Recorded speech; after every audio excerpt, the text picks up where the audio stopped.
So are we good? My connection is really bad. Inshallah, hopefully it will be fine. Yeah, are we online? Oh, okay. Now it's on, yes. Okay, Alhamdulillah. Assalamualaikum warahmatullahi wabarakatuh. Waalaikumsalam. Alhamdulillah, today we are so grateful and very glad we have Sister Ilham, far away our sister, because of the Quranic Arabic, we connect each other. Alhamdulillah. Assalamualaikum, Sister Ilham. Alaikum salam wa rahmatullahi wa Okay. barakatuh. Yeah, I would like to greet everyone as well as this after the whole blessed month of Ramadan. We having the month of Syawal this month, and hopefully our connection with Quran will keep alive and more as our title today, Rise with Quran, from the divine word in the Quran, the divine kalam that as the best gift of to mankind that was bring by our Prophet Muhammad Sallallahu Alaihi Wasallam.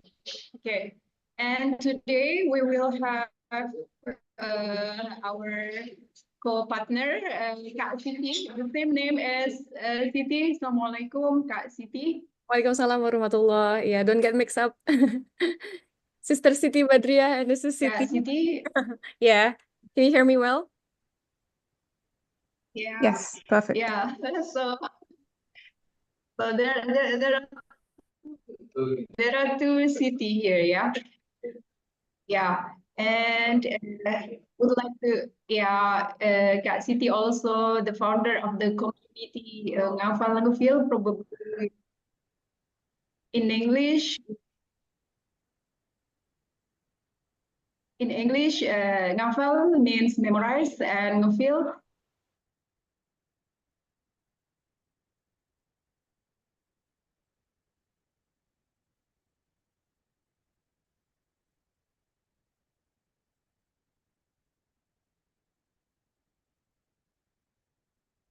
I'm sorry, there was unstable connection with Kak Siti Badriah.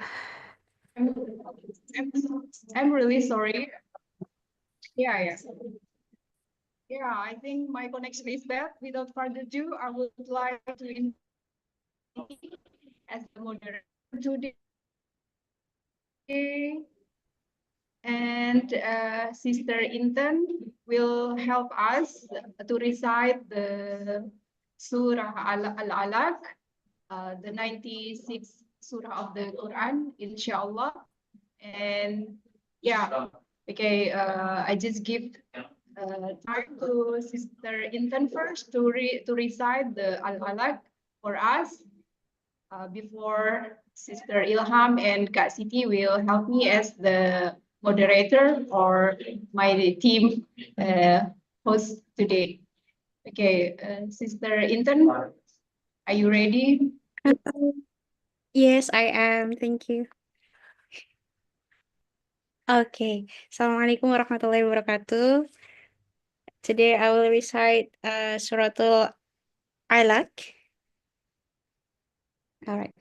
أعوذ بالله من الشيطان الرجيم. بسم الله الرحمن الرحيم. اقرأ باسم ربك الذي خلق. خلق الإنسان من علق. اقرأ وربك الأكرم. الذي علم بالقلم. علم الإنسان ما لم يعلم. كلا إن الإنسان ليطغى أن رآه استغنى إن إلى ربك الرجعى أرأيت الذي ينهى عبدا إذا صلى أرأيت إن كان على الهدى أو أمر بالتقوى أرأيت إن كذب وتولى ألم يعلم بأن الله يرى كلا لئن لم ينته لنسفعا بالناصية ناصية كاذبة خاطئة فليدع ناديه سندع الزبانية كلا لا تطعه واسجد واقترب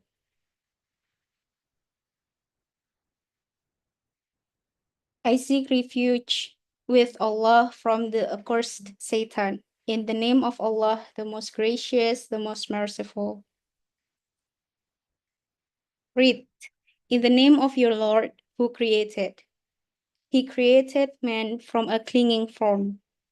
Read, your Lord is the most bountiful one, who thought by means of the pen, who taught man did who taught man what he did not know. But man exceeds all bounds. When he thinks he is self-sufficient, all will return to your Lord. Have you seen the man who forbids? Servant who pray? Have you seen whether he is rightly guided or encourages true piety? Have you seen whether he denies the truth and turns away from it? Does he not realize that God sees all? No. If he does not stop, we shall drag him by his forehead, his lying, sinful forehead. Let him summon his comrades. We shall summon the guards of hell. No, do not obey him. Bow down in worship and draw close. Thank you. Wassalamualaikum warahmatullahi wabarakatuh. Waalaikumsalam warahmatullahi wabarakatuh. Jazakillahu khairan kathiran, Sister Intan, for beautiful recitation. May it soften our hearts and prepare us to receive today's reflection. And for now, we are entering the main session of our event where we'll hear stories, insights, and inspiration about rising with the Quran. And it's my pleasure again to introduce our speaker today, Sister Ilham. Assalamualaikum warahmatullahi wabarakatuh. I'm Siti, and I'm honored to serve as your moderator for this session. And today's theme is Rise with the Quran. Together, we'll deep dive into Sister Ilham's personal journey, her motivation to learn the Quran, how it has shaped her life, and how each of us can also connect with the Quran in our own rise. So, without further ado, let's have her to take us deeper into how can we rise with the Quran. Sister Ilham, the mic is yours. Walaikum salam wa rahmatullahi wa barakatuh. I am so happy to be here and thank you guys for inviting me one more time.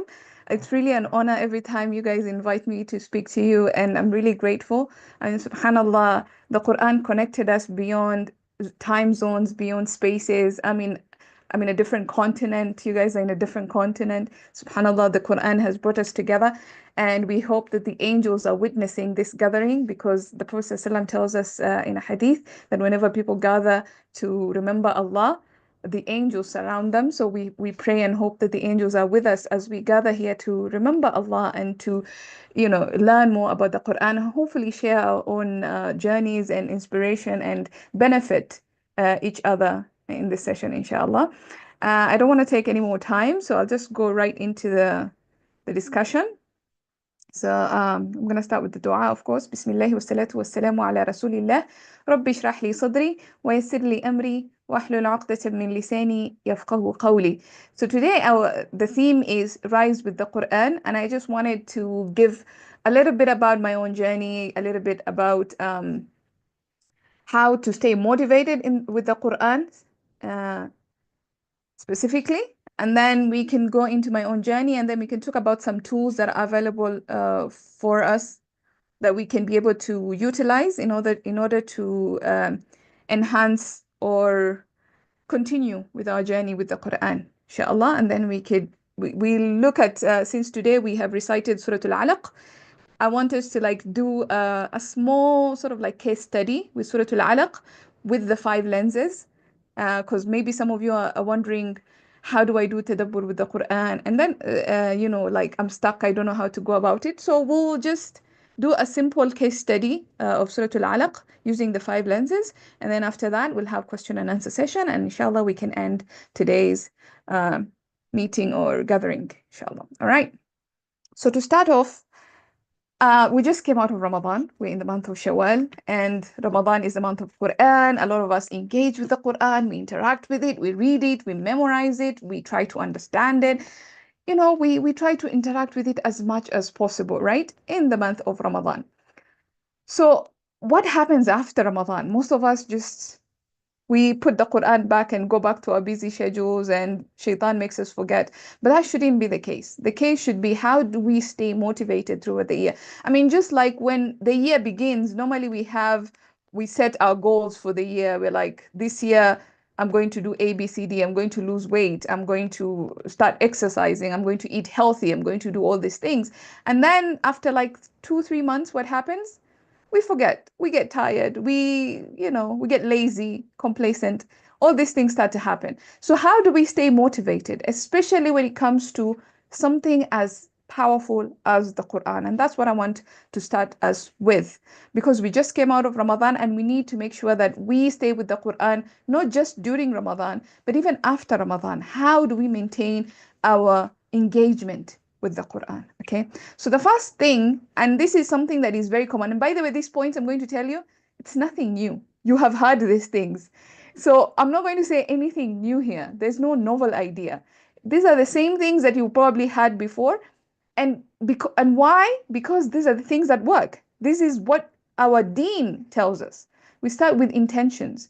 Just the same way when Ramadan begins, what do? They tell you you have to make the intention to fast Ramadan. Without the intention of fasting Ramadan, your Sawm is not valid.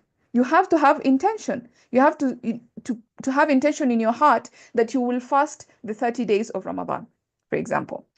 Same thing with staying motivated with the Quran. You have to make the intention that, Ya Allah, I intend that even after Ramadan, throughout the year, I'm going to try my best to engage with the Quran. Make that intention, not just to read the Quran. It's one intention to say, I will read the Quran. That's one intention. But make another intention on top of that. Say, I intend to stay motivated in my journey with the Quran. I intend to be focused in my journey with the Quran. I intend to stay with the Quran throughout the year, not just, during Ramadan. I intend to do this every single day. Make that intention. Have that aspiration. Have that motivation. Have that, what is it called? Like, because now I'm doing Arabic, so a lot of Arabic words are in my head, but I can't think of an English word. Like a push. Yeah. So have that push that you will do this with the Quran for as long as you live. Like, it shouldn't be a time-bound thing. This should be your lifelong journey. I'm going to pursue the Quran for as long as I live. That should be your intention. So let's start there. And of course, the Prophet ﷺ tells us in a hadith, إِنَّمَا الْأَعْمَالِ بِالنِّيَّاتِ. Deeds are by their intentions. So if you intend to stay with the Quran for the rest of your life, imagine you come before Allah and that was your intention. And then Allah tells you, you have gained all this reward just because of your intention. Maybe you didn't even do it. Maybe you tried and you failed, and you tried here again and you failed and you didn't do it. But just because you intended to do it for the rest of your life, Allah rewards you for it. SubhanAllah, the power of intention. And the Sahaba understood intentions. This is what actually, one of the things that make them the best ummah, the best people, because they understood they used intention. They understood how to manipulate intentions to get more reward. Like, for example, Abu Bakr. Abu Bakr was a master of intentions. Just the idea of waking up every day and you intend to do sadaqah, and you intend to visit a sick person, and you wake up fasting because you intended the night before to wake up fasting, and you intend to do all these things.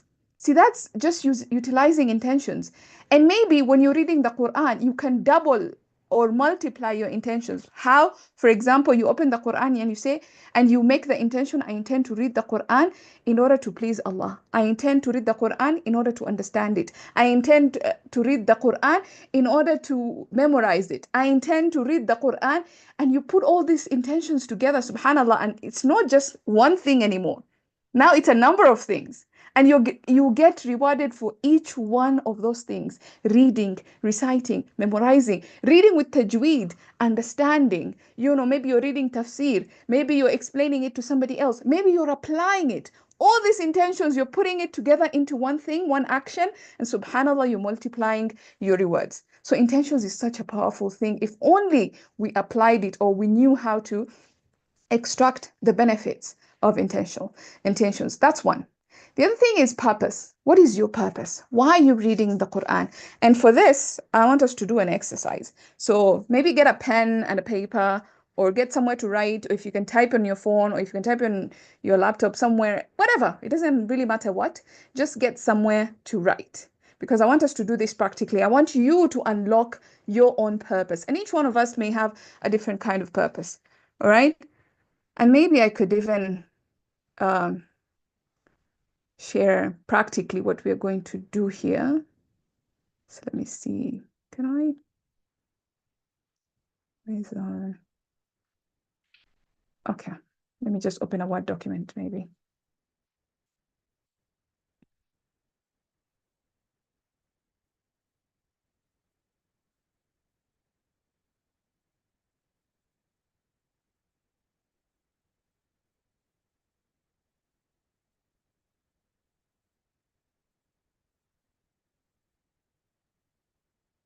Okay, so what you're going to write, if you found a place to write, you're going to write your why.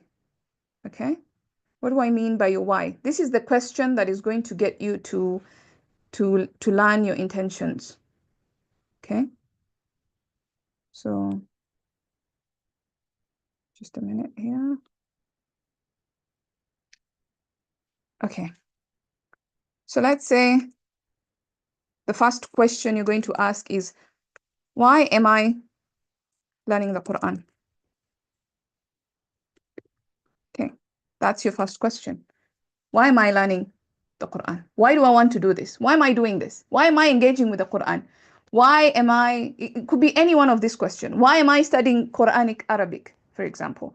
Why is the Quran, why do I want the Quran to be important in my life? Any one of these questions is fine. We just want to identify your why. Okay, then you come up with an answer. You say, because I want to understand. This is just random. Your answer could be different from mine. I'm not saying that this could be your answer. Your answer could be vastly different. Okay, I'm just giving you an example so that you can identify your purpose with the Quran, because I want to understand what Allah is saying. Okay, so that could be your reason. Then you ask a second question. Based on your answer, you ask a second question. So you say, okay, why do I want to understand what Allah is saying? That's your second question. I'm going to make this bigger because maybe some of you are watching on your phones and you could be struggling to see. Okay, so you ask a second question based on that, right? And then you ask another why question. And I want a minimum of 5 whys. Either 5, if you can go up to 7, even better. Okay, so do this with yourself. Just keep on asking yourself why. You come up with an answer and then you ask yourself why again. And you ask yourself why again. I'm going to give you 2 minutes to do this exercise, or maybe 1 minute should be good enough. All right. Fawzia says, because I want to be able to spot the gems that Allah has stored for us in the Quran. Beautiful answer. Why do you want that? That's the next question. So you keep on asking until you... So what is happening here is that you find the first why, it's a bit general. Understand what Allah is saying. Okay, that's a bit general. Or I want to, I don't know, learn about the Quran. That's very general. And then the more whys you keep asking, the more you distill your answer into something very beautiful. You're going to come up with the root of the answer. to come closer to Allah, to connect with Allah. Why do you want to connect to Allah? Why do you want to become closer to Allah? Because I need Allah to talk to me. Allahu Akbar. Subhanallah. Why do you need Allah to talk to you? Because I want to know how the ayah related to me. Exactly. But why do you want that? So you keep on asking why, until you come up to the real reason, the motivation, the purpose of why you're doing this. And once you understand that purpose, Gauzia says, to gain the love of Allah. Absolutely, to gain the love of Allah. Why do you want to gain the love of Allah? Why is that important to you? To see His face, subhanallah. Why do you want that? Dr. Sultana says, it's the ultimate success. Absolutely. It's the ultimate success. Because this is a close relationship between me and Allahu Akbar. Muhammad Yunus says, this is a close relationship between me and Allah. It's a personal journey for you. It's something personal, right? So now the more you ask the why, the more you realize it starts to get narrower and closer to your ultimate purpose. So you see the reasons you guys are giving me, it's no longer general. It's no longer just to learn the Quran, to understand the Quran. It's no longer just, something big. Now it's more intimate. It's more personal. It's more closer to your heart. And once you understand that, that's when you understand your purpose in life. Okay, more answers are coming in because His mercy is a gift, and I want him to know that I am so, so thankful. Allah, so you can be grateful to Him. Right? Subhanallah. We'll be happy to know we have done the homework, what Allah has asked for. Allah, may Allah be pleased with us. May Allah keep us on this journey steadfast. Subhanallah. It's such a big responsibility that we are on this journey. May Allah make it easy for us. I want to always have peace. It's only with Him. Wallahi, He is as-salam. He is the source of peace. Where else would you find peace? It is called Islam, the deen of peace. You would only find it with Allah. True peace. Only the Prophet ﷺ says in a hadith, عَجَبًا لِأَمْرِ mu'min. Strange is the matter of the believer. Why? Because no matter what situation he's going through, he's just grateful. He's happy. He's content. He could be in the eye of the storm. Look at the people of Gaza. May Allah rescue Gaza and everywhere else that Muslims are being oppressed, in Sudan, in Congo, subhanallah, everywhere, in Myanmar, in China. Wallahi, and may Allah liberate them like He liberated Syria. Anyway, you look at these people, they're in the storm of the eye, and there's a little bit of contentment. It's difficult. I'm not saying it's easy, but you can see a little bit of peace. Even in such difficult situation, you're at peace. Subhanallah. Anyway, so let's go back because I don't want to spend a lot of time here. Let's go back to the purpose. So now that you have distilled your purpose, now that you have identified what your purpose, your specific purpose, not all of us. All of us, if we were to be asked, why are you studying Quranic Arabic with Baina? Would say, oh, we want to understand the Quran. But that's so general. Everybody says that. But what's your specific purpose? Why do you specifically want to learn about the Quran? Now that you have figured that out, now that you have the answer before you, I want you to treasure this answer. This is your personal answer. And this is the answer that is going to keep you motivated with your journey. Okay? Gazi said there's so much we gain personally from Quran. I just had to put it in words. SubhanAllah. Absolutely. You cannot. 600 pages that were revealed 1400 years plus years ago, and books, encyclopedias, libraries have been built, just people writing books about this Quran. You cannot finish it. Wallahi, you will die trying. And I dare you, you will die trying. Subhanallah, there's just so much we can extract from this Quran.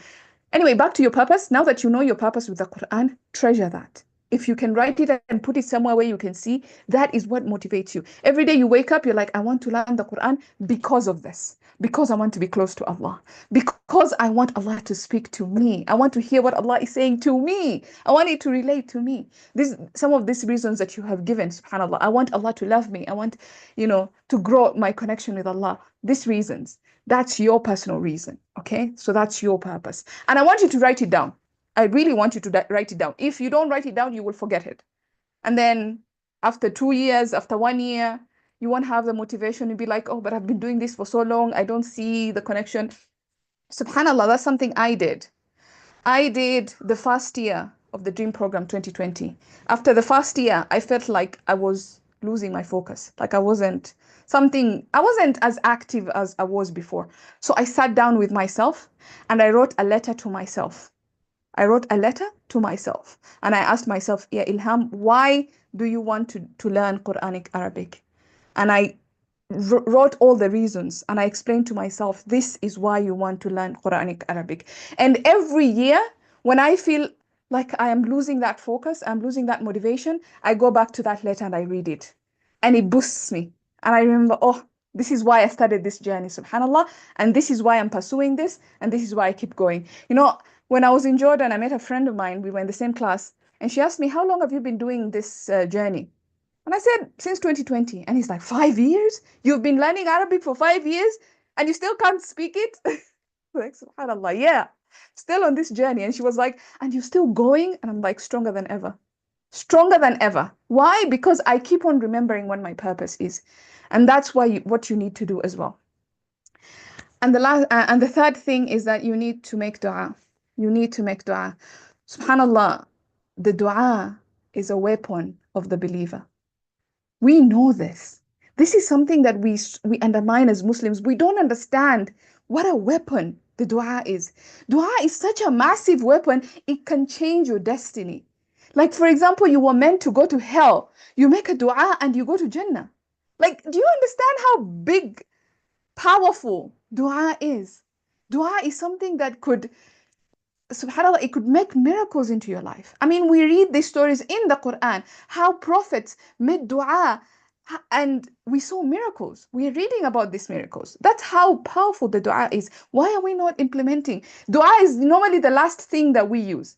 Like we ask this person, we beg that person, we go to this other one, we ask everyone. And then when we are defeated, when we have lost all hope, what do? We ask Allah. You make Allah your last choice. Allah should be your first priority. You are in a problem, you go to Allah first. You want to memorize the Quran, you go to Allah first. You want to understand the Quran, you go to Allah first. And then Allah will open doors for you. Allah will just, subhanAllah, I've been thinking whether to share this with you guys or not. But just to give you an example of how powerful dua is. Some of you are aware that I was in Jordan a couple of months ago. I was continuing with my Aromar studies, and we'll talk about Aromar in a bit. If you had told me 3 months ago, 4 months ago that I would be in Jordan doing that program, I would have told you with what money? How would I go there? That would be my answer. I'd be like, I don't have the means to go there. How would I go there? But subhanAllah, look at the power of dua. When I received that message that there's an opportunity for students to go to Jordan to continue with their studies, I knew I did not have the money to go. I knew it because I got rid of my business and my income went from like, my income really dropped. But alhamdulillah, I'm not complaining. I'm just saying I didn't have the means to go to Jordan. But I made the dua. I said, Ya Allah, I want to go to Jordan. I don't know how I'm going to do it. I don't know. I don't have the means. I don't know if I will get there, but I know I want to. This is my intention, and I'm asking you, Ya Allah, because you are Al-Wasi', you are Al-Razaq, you are Al-Wahhab. And again, we'll talk a little bit about the names of Allah. And I called Allah upon His names, and I said, Ya Allah, open for me. I don't know how. I leave the how to you. I just know what I want. This is what I want. You do for me the how, okay? You make it happen. Subhanallah. And then one day I was just looking for something in my closet, and I came across this bag that I had completely forgotten. I put this bag maybe a year ago, some time back, a couple of months ago, probably more than a year. Put this bag there. And I opened it and there was money inside. SubhanAllah, I had saved this money almost more than a year ago and I completely forgot about it. And the minute I opened it and I saw the money, I said, Alhamdulillah, I'm going to Jordan. That was it. I was like, yeah, I'm going to Jordan. So I went to Jordan, alhamdulillah. And this is the power of dua. Don't ask about the how. The how is irrelevant. Allah knows the how. And sometimes it could be like, when did I save this money? A year ago. Did I know how I was going to use this money for? What it was going to be for? I just put it there for a rainy day. Or I just put it there because I had extra money and I wanted to just save, put it somewhere. And I didn't want to put it in the bank. Okay, so I put it and I forgot about it. Did I know that I was going to spend this money for Jordan? But who knew? Allah knew. So he inspired me to keep this money 1 year ago, and he inspired me to look into that place before going to Jordan so that he could take me to Jordan. SubhanAllah, I mean, when you think about how dua works, it's fascinating. If we just lived by dua, wallahi, it's such a remarkable life. May Allah enable us to just make dua and really live, have tawakkul um, with him. So that's just dua. I don't want to, again, oops, we're not done there. Right, so dua, what's happening? Why is not working? Okay, there. So the other thing that we need to have to motivate us is focus. We live in a world where there's a lot of distractions. We look left, right, center, everywhere. It's just so much distraction, so much entertainment, so much information everywhere. Like we don't have the focus. We cannot stand to watch a video for more than 5 minutes. It's like it becomes boring after 5 minutes. That's just how little our attention span has become. We are no longer focused. We just want to go from this to this to this to this, constantly distracted. With that kind of a mental state, wallahi, we cannot approach the Quran. You cannot approach the Quran. You cannot come to the Quran. You cannot engage the Quran with such a scattered mindset. The Quran needs focus. The Quran needs silence. The Quran needs meditation. It needs you to be present. With a scattered mindset, you cannot be present. 1 minute you're here, 1 minute you're there. You're hyperactive. Your mind is constantly active. You cannot do that with tadabbur. With the Quran, you need to quiet your mind. You need to calm yourself. You need to relax yourself. You need to put yourself in a very static position. And then you can come to the Quran. And this is something you practice. This is not something you will learn in a day. You don't wake up one day and be focused. This is something you learn. You say, okay, today I'm going to read the Quran for 2 minutes. 2 minutes. That's the most I can manage. Maybe my focus is really, really bad. I cannot do more than 2 minutes. So I'm going to make the intention that I will read the Quran for 2 minutes. Go read the Quran for 2 minutes. Then the next day, make the intention, or the next week, do this for like 1 week. You read it for just 2 minutes. Don't burden yourself. Then the next week, you say, I'm going to read it for now for 5 minutes. Then you keep on adding. Every week you add on a little bit of difficulty. 5 minutes, 7 minutes, 10 minutes. I mean, subhanAllah, we hear of stories of people who used to read the Quran the whole night. That's 8 hours, 9 hours, 10 hours of just reading continuously. Can you imagine? Think about the longest time you ever read the Quran. Was it what? 30 minutes? 1 hour? Maybe less than that? I mean, think about somebody just sitting still for 8 good hours, just reading the Quran. It sounds impossible, doesn't it? Like, how can somebody do that? But they did it because they trained themselves. They didn't just wake up one day and they started reading the Quran for 8 hours. They trained themselves. They started with 1 hour, then 2 hours, then 3 hours, And of course, the Prophet recommended for us to read the entire Quran in 3 days and not to overburden ourselves. So, just take what you can manage and stay with it. And that brings us to the next point, which is slow and steady. Keep it slow, keep it steady. Nobody's in a rush. Nobody's forcing. You're not competing with anybody. You're not trying to be a hafid here in the next 2 minutes. Just take it slow and steady. And remember, أحب الأعمال إلى الله أدومها وإن قل. The Prophet ﷺ tells us in a hadith that the best of deeds, no, not the best of deeds, the most beloved of deeds to Allah are the most persistent, the most continuous, even if they were few, even if they were, even if it was nothing. For example, you have the habit of, let's say, every time you climb stairs, you would say, Allahu Akbar. And every time you would go down the stairs, you would say, Subhanallah. This is your habit. It's something so very small, but you are consistent. You are persistent. You are continuous in it. That is a beloved thing to Allah. Can you imagine? Allah is sitting with the angels and He's talking about you, not for something big, not because you gave millions of dollars in charity, not because you built a masajid, not because you did something amazing. You taught so many people Quran. You started an institute like Baina. Yeah, not because of any of that, because you just say Subhanallah. Can you imagine? Like, how amazing would that be? For something so small, but because you were persistent in it, because you do it every single day. Now imagine if you were counted among the people of the Quran, and Allah says He has His special people. In a hadith, Al-Quds, Allah tells us that He has His special people.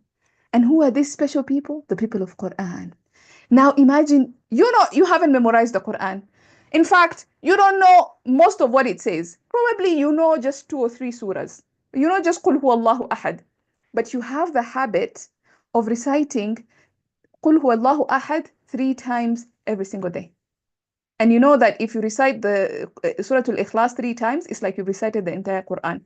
So you just have this habit. That's your habit. You don't know much.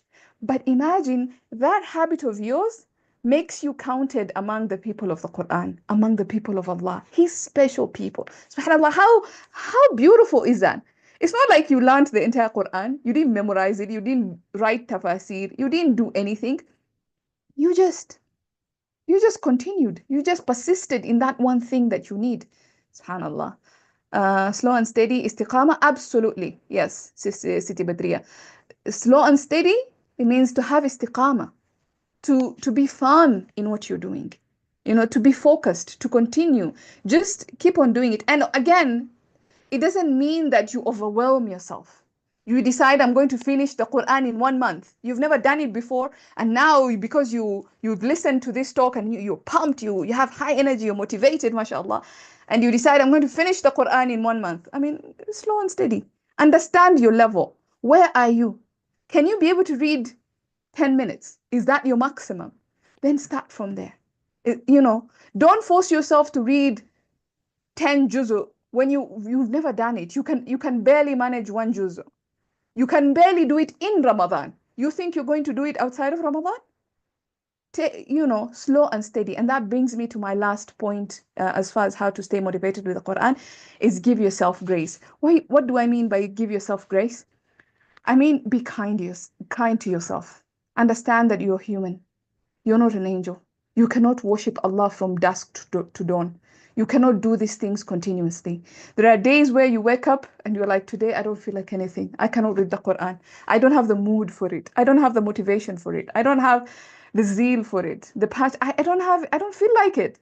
Don't feel bad about it. It's not a crime that you cannot read the Quran. I mean, we're human. Give yourself some grace. Understand that there will come days where you don't even want to look at the Quran. But here's the difference between a person, or rather, a person who believes in Allah and a person who doesn't believe in Allah. A person who believes in Allah is the opposite of shaitan, is the opposite of Iblis. When Iblis was embarrassed and ashamed, what did he do? He gave up. He despaired. His name, Ablasa, is from despairing. He gave up hope.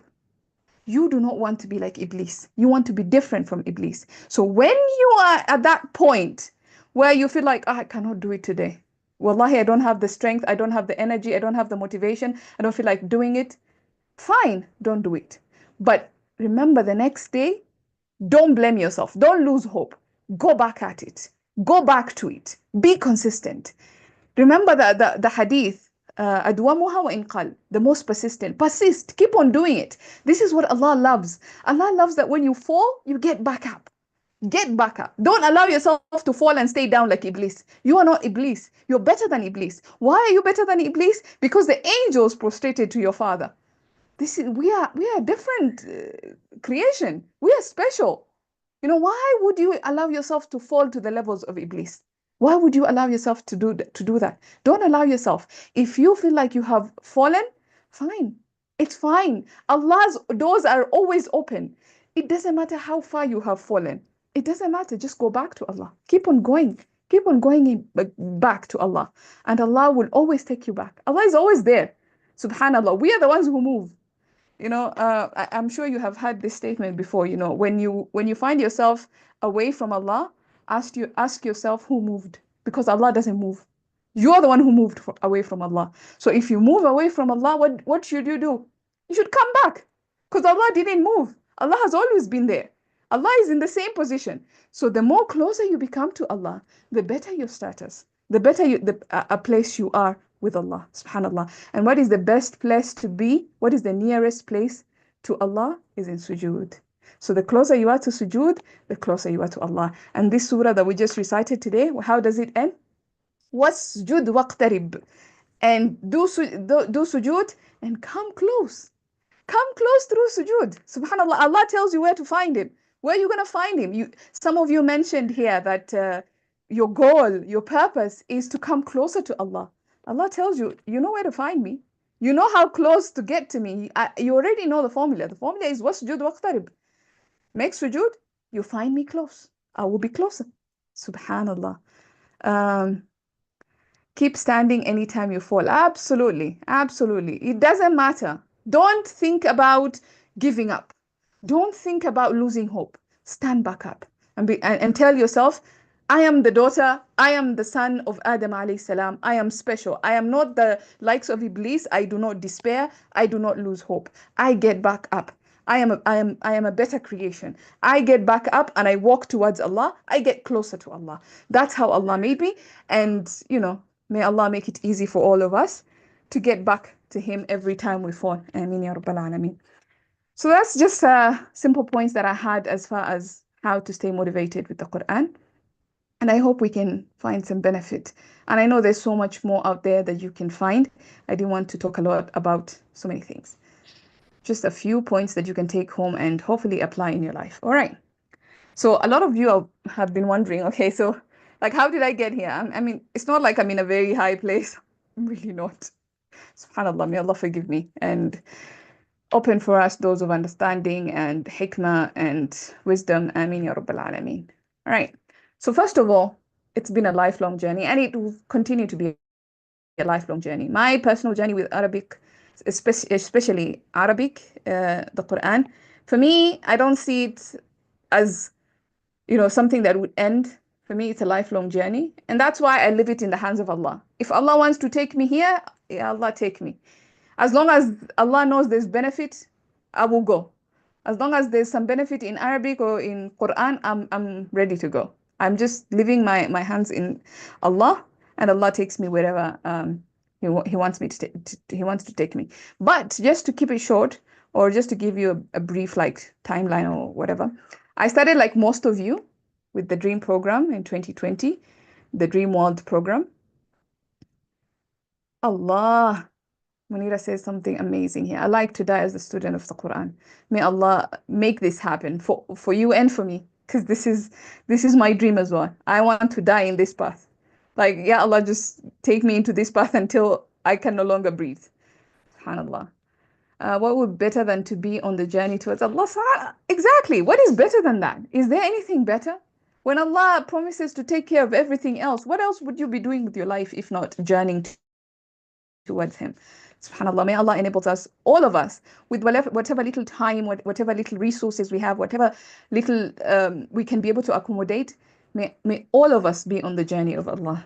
Ameen ya Rabbal Alameen. Anyway, so I started with Baina, Dream, just like most of you, in 2020. And like I mentioned, after a year, I started losing focus. I started feeling like I'm forgetting the basics. I'm starting to forget mudaf ilayh. I was like, okay, is this mudaf? Is this what is going on? Is this nakira? I started to forget the basics. So what I did is I wrote the letter to myself, my motivational letter, if you will. And that kind of sort of motivates me whenever I really lose focus. I go back to it and I read it.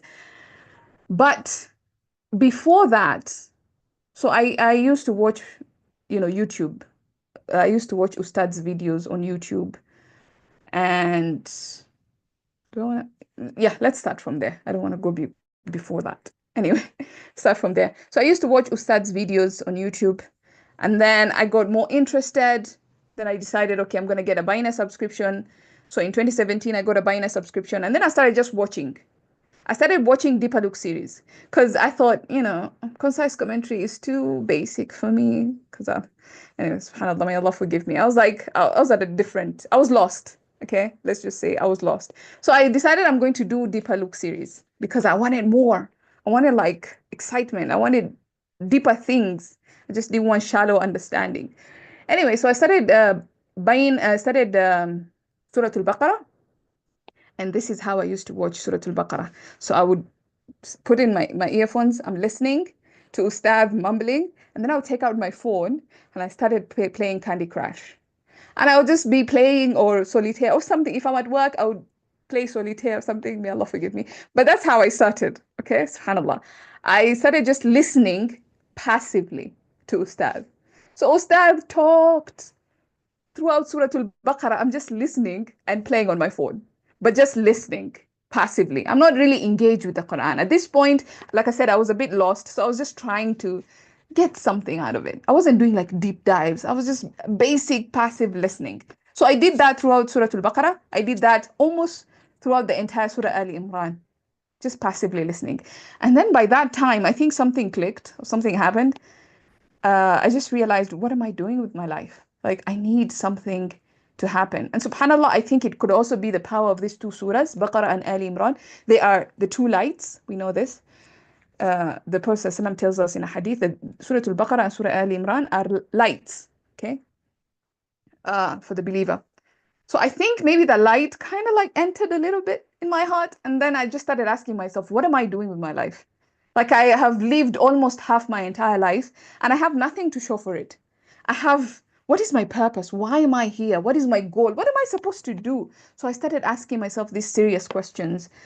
And I realized from that point that I didn't even know the meaning of Tawheed, like really know the meaning of Tawheed. I mean, we grow up, we go to madrasa, they teach us the different kinds of Tawheed, Tawheed al-Rububiyyah, Tawheed al-Uluhiyyah, Tawheed al-Asma wa Sifat, what is monotheism? What is all this concept? They teach us the basics, but do you really understand what Tawheed is? What is singling out? When they say Tawheed is to single out Allah in His worship, Tawheed is to single Allah out in His names and attributes. What does that mean? So I struggled with this concept. I was like, what does that even mean? What is Tawheed? Because when I asked myself, what is my purpose? I went to the Quran and the Quran told me your purpose, وَمَا خَلَقْتُ الْجِنَّ وَالْإِنسَ إِلَّا لِيَعْبُدُونَ. Your purpose is to worship Allah. I was like, okay, fine. My purpose is to worship Allah. But what does that even mean? So I went to Tawheed. And then Tawheed was like, it's singling Allah out in His names and His attributes and His worship. And I was like, what does that even mean? I don't understand this. So I started researching about Tawheed. And then from there, I decided to do a project for myself. I decided to look at all the ayat in the Quran that have Tawheed in them. La ilaha illahu specifically. All the ayat that say La ilaha illahu ar-Rahman ar-Rahim, La ilaha illahu al-Hayyul Qayyum, La ilaha illahu, whatever, the ending. But any ayat that had La ilaha illahu, I was looking at it. And it was fantastic. It was such a journey. I mean, I started with La ilaha illahu ar-Rahman ar-Rahim. And I wrote 30 pages just on La ilaha illahu ar-Rahman ar-Rahim, because I was listening to Ustad, and Ustad was talking about this, and he was talking about rains, and he was talking about ships, and he was talking about this. I was like, wow, this is so amazing. I was no longer listening passively. Now I was actively listening. And then I was typing my notes and I was writing, and I wrote 30 pages just on ar-Rahman ar-Rahim. And the minute I finished writing those 30 pages, I decided, this is not going to be a one-day thing. This is not going to be a 1 year, 2 year project. This is my lifelong project. For as long as I live, I'm going to be discovering who Allah is. La ilaha illahu. I'm going to be discovering Tawheed. So that's kind of what I did. So I did Surah Al-Baqarah. I did Surah Ali Imran. The next ayah was in Surah An-Nisa. And I go to Deeper Look series. There's no Surah Nisa. I'm like, okay, what am I going to do now? I don't understand Arabic at this point. I don't know what to do with my life. So I made dua. Guess what? Guys, dua, I'm telling you. So I made dua and I asked Allah, Ya Allah, I can no longer rely on Ustad Nu'man because he hasn't done Deeper Look series on Surah Nisa. What am I going to do now? So I said, Ya Allah, teach me this Arabic so that I can understand, so that I can finish this project of mine, so that I can know you, so that I can learn about Tawheed. And guess what? 2 weeks later, I wake up. Fasting, I normally don't do this. I normally don't check my phone immediately when I wake up. But that day, I wake up immediately, and I woke up late. Immediately, I wake up, I look at my phone, and I see a message from Ustad. It was a video, I think. And he was introducing Bayna Dream program to teach Arabic. And I was like, subhanallah, this is it. I am going to learn this language so that I can understand and continue my project. And of course, the rest is history. I am here. Most of you, we met through this program, alhamdulillah. And we just keep continuing. That's the thing. For as long as we live, this is what we're going to do.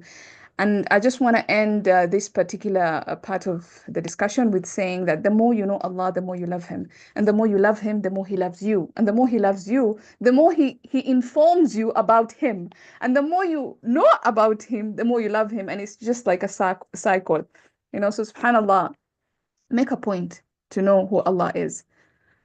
Make a point to understand His names. When you hear that Allah is a Shafi, what does that mean? The one who heals. When you hear that Allah is Al-Jabbar, and Al-Jabbar has two meanings, yeah? Do we know the two meanings? Do you understand the two meanings when you say Allah is Al-Jabbar? One is scary, one is good. So do you know the duality in these meanings? When you hear the name that Allah is Dul Jalali wal Ikram, what does that mean? When you hear that Allah is Ar-Rahman Ar-Rahim, Al-Malik, He's the King. When you hear that Allah is Al-Quddus, As-Salam, Al-Mu'min, do I feel safe when Allah is Al-Mu'min? How safe will I feel when I know that Allah is Al-Mu'min? Subhanallah. How strong will my iman be when I know that Allah is Al-Mu'min? When I know Allah is As-Salam? When I know Allah is Al-Jamil? How would I feel about beauty? What would be my perception about beauty? We live in a world, especially with us women, where beauty is such a big thing. We are told how to look, how to dress, how to feel, subhanAllah, like it's just too much. But when you understand when Allah is saying He's Al-Jamil, He is the most beautiful and He is the source of beauty, then you understand that whatever Allah creates is beautiful. Allah cannot create something ugly. Allah does not create something ugly. We are the ones who say that it is ugly. Did Allah say that it is ugly? Ugly in what sense? Allah says He creates beauty. Allah says that He creates amazing things. Just pause and look at the leaf. Just pause and look at the ant, and you will see the beauty in that. Just pause. And even if you're looking at something as ugly as a frog, for example, to me and you, it's ugly. But if you open it up and you look at how it works, if a biology student was dissecting a frog and telling you this is how all these amazing things are happening inside the frog, you'll be like, whoa, this is so beautiful. Is it? Allah made it. Allah does not do ugly things. SubhanAllah, there's beauty. Allah is teaching us how to look at beauty in a different, not in a one-way type of thing. Now we're looking at beauty in a tunnel vision. Allah is telling us to expand our vision and to see colors in different ways, to see beauty in different ways, subhanAllah. Let me not talk so much about beauty because beauty is such a big topic. Big topic that we need to address as Muslim women specifically. Let me just see here in the comments. I like the surah started with Alhamdulillah at the beginning. Oh, yes, subhanAllah, Alhamdulillah, right? Same thing happened to me. Oh, mashallah. Maybe one day you can tell me your story as well, Gauzia. MashaAllah, studied Arabic many years ago at uni, doing it as an elective. However, didn't pursue it. Alhamdulillah, need to work on it. And I need, istiqamah. Absolutely. May Allah subhanahu wa ta'ala pave the way. Ameen ya Rabbal Alameen. May Allah make it easy for all of us. All right, let's go to the next part. So now that we are motivated, now that I've told you a little bit about my story, my journey, now let's look at some of the tools that I have some idea about because I participated in one of these programs that can help you if you start thinking about starting your journey, or you're in one of these programs and you're stuck or you don't know what to do, or maybe you had a little bit about these programs and you're wondering what's it all about. So I'm just going to talk about these 4 programs out there. Okay, the first one being Buying a Dream Intensive. Almost all of you are familiar with the Buying a Dream Intensive. Most of us are a product of the Buying a Dream Intensive. For those of you who are not familiar, if you're thinking about learning Quranic Arabic, this is where you need to start. This is your starting point. You need to watch the videos of Buying a Dream Intensive. You need to just make that intention and start. That's the starting point, okay? And if some of you are, on that journey and you got stuck, and you're like, okay, what do I need to do? I feel like I forgot everything. You need to figure out the last point, or what you remember the last, and then continue from there. And if you've forgotten everything, I suggest you just rewatch the videos, even if it's at 1.5 speed, because you need to refresh it. And perhaps I didn't mention this. When I started with the Buy in a Dream program, after 1 year or after some time, I realized I was starting to lose focus. Remember when I said that? And I started to realize that I'm forgetting stuff. So what did I do? I started to teach. That was the game changer for me. That was the thing that just changed everything for me, because now I was revising. And you cannot teach if you haven't understood a concept. You have to really understand it for you to explain it to somebody so that they can understand it. So when I started doing this, I started remembering, like, everything just became, everything I learn, it sticks because I'm teaching it, because I'm revising it, because I'm putting effort into it. So that's the thing about this program. Do not start the Bayina intensive if you intend to stop at some point. Do not do that. Start the Bayina intensive program if you are committed, if you know you're going to stick with it. Again, get back up, like we talked about. Get back to it. Revise what you need to revise. Ask questions. Engage with it. If you can teach, teach. So that you can learn as much as you can. If you're stuck somewhere, identify where you're stuck. I mean, we have the WhatsApp, the Dreamers WhatsApp community, where you can ask different questions into different groups, and people will assist as much as they can. Even though I know right now motivation is a bit low because of so many different factors, but yeah, you have the resources are there. You have people that will always be there to answer your questions. So make the intention to do the Buy in a Dream program. If you're in it, make the intention to complete it, finish it. If you haven't started, start it. If you're struggling with it, figure out where you're struggling and fix it. All right. And that brings me to my next resource, which is the Aromar program. And the Aromar program is a program that is related to the Bayina program, in a sense that Ustaz made a joint program with the Aromar, so that every year during summer, students can go to Turkey and study speaking Arabic. Now, here's the difference. With Bayina, if you're doing Bayina, you're doing Quranic Arabic, and you will not be learning how to speak. You will just be learning grammar, sarf, you'll be learning how the Quran interacts. You'll be learning about mostly the Quran, right? But if somebody walks up to you and you're like, oh, I'm studying Arabic, and they start to speak to you in Arabic, you'll be like, Kul huwallahu ahad. That's all I know. So that's the problem. But with Aromar, they don't really focus on Quranic studies. They focus on teaching you how to speak. Now you're probably wondering, okay, my goal is the Quran. Why do I need to learn how to speak? Why is that important? I'll tell you why it's important. It's important because, look, most of the people who know about the Quran and really know about the Quran, they speak Arabic. So if you want to access those people, you have questions. You've been reading the Quran for so long. You've finished the Dream program. Now you know grammar, you know balagha, you know sarf, you know all this stuff. And so you went to the Quran, you have so many questions. Who are you going to ask? Who will you ask? You will ask the people who know it. And these people who know it, they all speak Arabic. So how are you going to talk to them? How are they going to take you seriously if you won't even learn how to speak the language, right? You cannot be a student of the Quran without learning the language of the Quran. And there's just so much to the Arabic language that needs to be learned, right? So that's one thing. In order to access these people of knowledge, you need to learn the language. The other thing is you need to access books and resources. And most of these books are in Arabic. I mean, there's so many resources, so many resources in Arabic. All these questions that we're asking Ustaz, why is this, why is that, why is this word used, why that? All these answers are there in Arabic. So if you only knew Arabic, that would be it. You can easily just find a video on YouTube that talks about a particular concept. You can easily find a book that talks about a particular thing, the question that you had. Or even if, like, you have PhD papers written in Arabic about specific concepts. So the Arabic language is really important to know how to speak it as well. And the more you speak it, the more you understand it. It's like any other language. For me, English is not my first language, but I think English, I am more proficient in English than my original language. Why?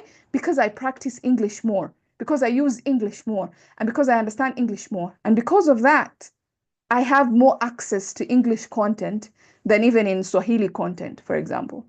I can access more English stuff than Swahili because English, I can speak it more proficiently. You understand? I don't know if I'm making any sense. So that's why the Aramid program is is important. And maybe when you come to the question and answer session, you can ask questions that you have about the Aramid program. By the way, if you're thinking about applying for the Aramid program, today is the deadline. Today. So you don't have a lot of time for this. So if you're thinking about it, make sure you apply by the end of today, right? Yeah, okay. Now we come to Quran.com or Quran Reflect. Maybe I should have, let me share my screen. Let me show you what Quran.com is and Quran Reflect is. Because I don't want to assume that you know what I'm talking about. Yeah. I mean, I think most of you do, but just for the sake of argument, let's give me a second here to open my screen.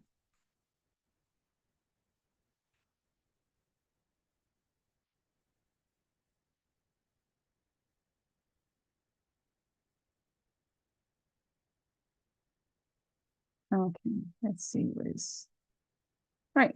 Okay. So if you go to Quran.com, this is probably what you would see, most likely. Okay.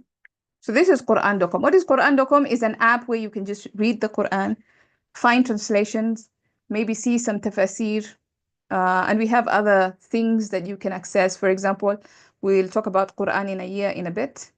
But we also have things like learning plans. These are just like simple learning learning plans where you can learn about different topics. For example, if you want to know about the 5 lenses of the Quran, you can start this learning plan, and it's very structured. So every day you can watch one or read one learning plan, and it's a very short, like if you just take a look, for example, because I'm not signed in, it's going to ask me to enroll.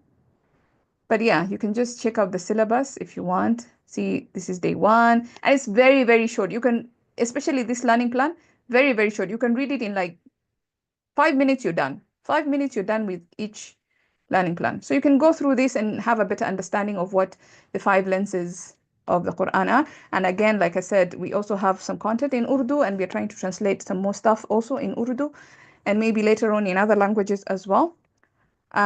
Yeah, if you're struggling to maintain momentum during Ramadan, after Ramadan, this is the thing, you know. So, and more content as well. We will try to add more content there as well. All right. You can create your own goals. For example, I want to read the Quran. I didn't want to do this, but I do want to sign in. Oh, this is going to be a problem. Okay, anyway, so you can create your own goals. Just go to, you have to sign in, you have to have an account, but I'm logging in with a browser that is not signed in, so that's probably why. You come here, you create your own goals. It could be like 10 minutes a day, it could be 1 juzu a day, it could be 1 surah, whatever you want. You can customize it however you want. You can say, I'm going to read 5 ayats in a day. However you want. You can say, I want to read 2 juzus a day. Whatever you want. Customize it. And then every time you open the app and you read it, it will count that you have done. And it will tell you how much you have achieved of your goals. And then, of course, there's the surahs that you can read. Yeah, and that's pretty much Quran.com. Now, let's talk a little bit about Quran Reflect. So let's say I've been reading Surah Al-Baqarah. And of course, there's some other functionalities here that you can copy the text, you can paste it, you can play it if you want, you know, you can read the tafsir, you can see reflections, and this is what we're going to talk about. But let's say I've been reading Surah Al-Baqarah. ذلك الكتاب لا ريب فيه هدى للمتقين. And then some reflection came into my mind. I was like, oh, I want to write this. You can go to your notes and you can, again, you have to be signed in. Allah subhanahu wa ta'ala. Okay, maybe I need to. Let me share my account because this, let me share.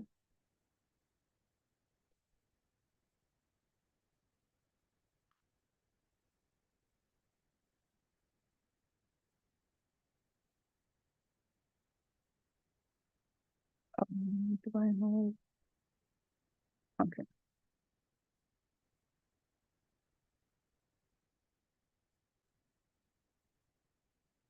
Okay. So whatever you're reading, you open it, and then you wanna write a reflection. You come to my notes, and then you just, if you're not signed in, because I'm not signed in, I'm gonna sign in. Sorry for this long process. Just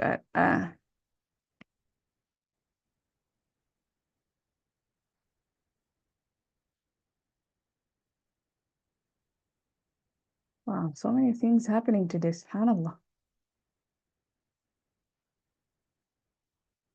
Okay, I don't want to see what's new. I already know what's new. SubhanAllah, where's the X button? Okay, there's no X button. What did they do? Okay, they're forcing me to see what's new. So, okay, got it. Thank you very much. Okay.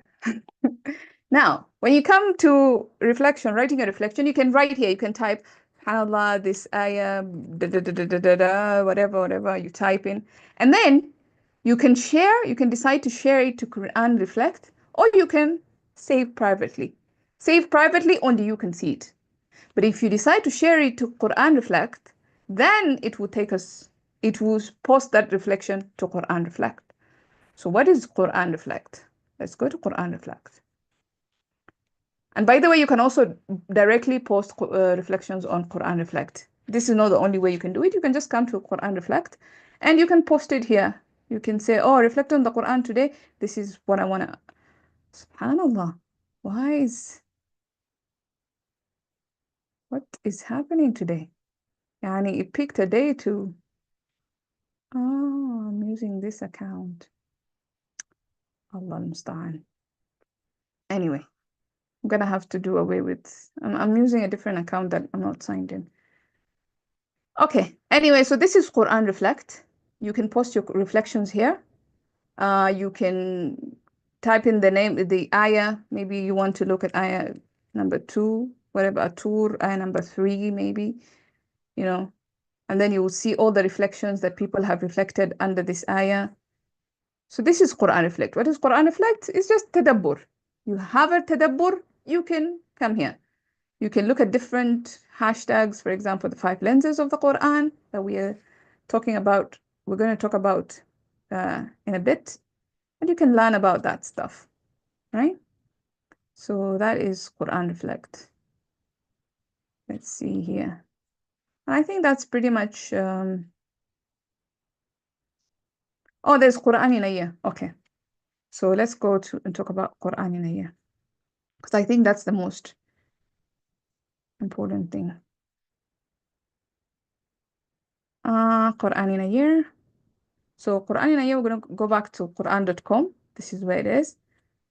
And you're going to go to Quran in a year here.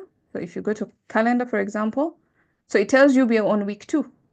Okay, so what is Quran in a year? Basically, it's just a program where you can read and interact and stay motivated with the Quran throughout the year.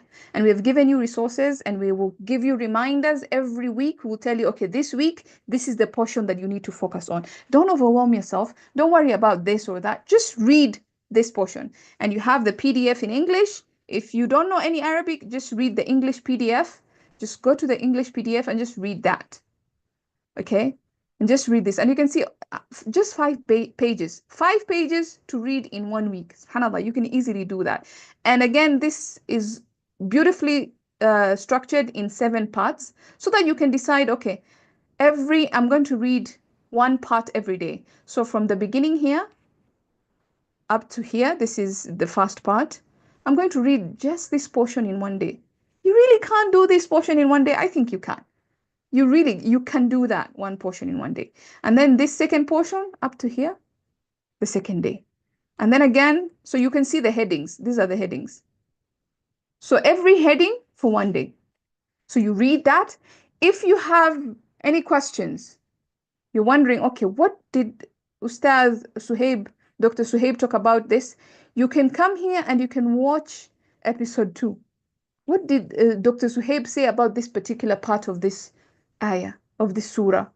I didn't understand. I have a question. Maybe he mentioned it in the video. You go watch the video.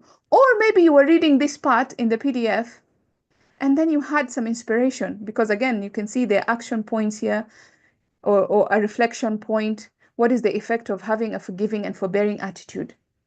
So you sit with yourself and you ask, what is the effect of having a forgiving and forbearing attitude towards those who mean us harm? Your neighbor wants to harm you. Your cousin wants to harm you. But Allah is telling you, have a forbearing, forgiving heart. Forgive them. Let it go. What's the importance of that? What's the effect? What kind of a human being would you be? What kind of a human being would you inspire them to be? And then you have a reflection in your mind. And then what do? You come to Quran Reflect. You say, oh, I'm going to post my reflection on Quran Reflect. All right?